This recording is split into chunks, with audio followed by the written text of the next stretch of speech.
This is the video to learn how to write automatically dates in Excel to use the autofill date series.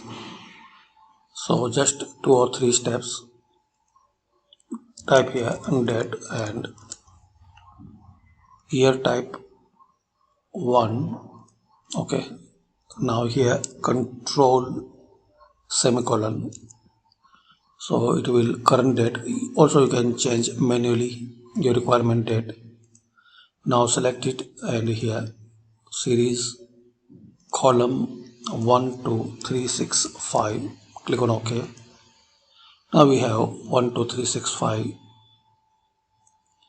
Now here double click in this corner. So this way we have complete year number. If you see this hash, double click on it and click anyway. Thanks for watching.